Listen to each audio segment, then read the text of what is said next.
لك ان تتخيل ان الاسبوع اللي جاي هيكون اقوى اسبوع في اللعبة، فعلشان كده يا قلب اخوك انا مينفعش اسيبك من غير ما اعرفك طريقة تجيب بيها سايم. طبعا الخميس اللي جاي يا قلب اخوك اللي هو بعد بكرة ان شاء الله هينزل معانا الالتيميت توتي، وهينزل معانا حارس جديد، وهينزل معانا لعيبة باوفر 115 واوفر 116 ببلاش. يعني انت مش هتفتح عليهم اسايم عشان تتحصل عليهم. هعرفك الاحداث اللي هتنزل معانا الخميس اللي جاية، وهعرفك برضو الاحداث اللي هتنزل معانا يا قلب اخوك، كلها هعرفها لك في فيديو النهارده.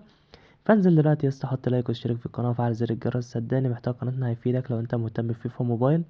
ومع ذلك هيكون في كود بكره او بعد بكره بكتيره، يعني اشتراكك في القناه دي هتساعدك انك تحصل على الكود قبل ما ينتهي، لان احنا زي ما احنا عارفين طبعا الاكواد بتقعد 24 ساعه، وساعات بتكون 12 ساعه.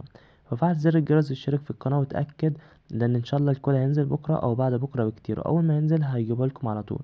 من غير ما اطول عليكم يا قلب اخوك، طبعا ديت اللعيبه اللي هتنزل معانا في حدث البرازيل اللي هينزل معانا يوم الخميس اللي جاي. طيب الحدث ده هيكون عباره عن ايه يا نادر؟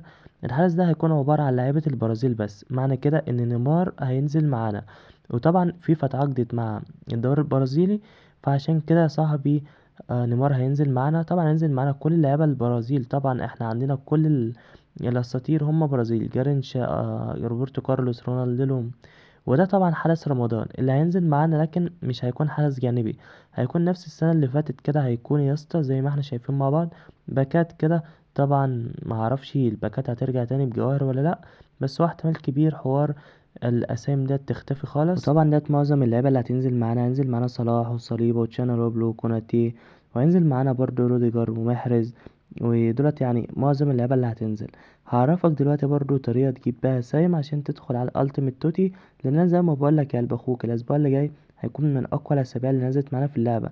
هينزل معانا حدث رمضان، وهينزل معانا حدث الدوري البرازيلي، وهينزل معانا نيمار لاول مره في اللعبه. فهنا يا قلب اخوك طبعا لو انت ملعبتش في نمط التحدي، فعايزك تدخل دلوقتي تلعب في نمط التحدي. هتقول لي نادر انت بتقول لنا حاجات موجوده في اللعبه، امال اقول لك على حاجات بره اللعبه يا اسطى؟ ما انا دلوقتي بقول لك على حاجات في اللعبه انت ما بتاخدش بالك منها. الباكه ديت يوميا يعني بتطلع لي القسيمه، بصراحه ساعات ما بتطلعليش لكن اكتر الاوقات بتطلع لي. فما تنساش انك انت تفتح الباكة ديت. وما تنساش برضو انك انت في الحدث هنا موجود حوالي 3 اسايم تحصل عليهم. في مدافع التوتي موجود هنا قسيمتين، وفي التوتي الرئيسية لو انت ما استلمتش في التوتي الرئيسية هتلاقي قسيمة هناك يا قلب اخوك. كل عليك بس انك انت هتضغط على كلمة مدافع التوتي، تمام. ونصيحة مني يا قلب اخوك، مش عايزك تصرف الاسامي اللي معاك، استنى اليوم الخميس اللي جاي.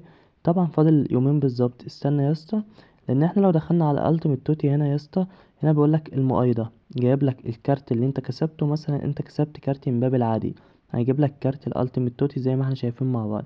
كسبت ديمبلي هينزل معانا التيمت توتي رافينيا، لامين يامال، صليبة. هينزل معانا برضو فان دايك. اللعبة ديت لو انت كسبتها او اي حد عندك منهم خلوهم معاك، ما تطورهمش، هينزل له التيمت توتي.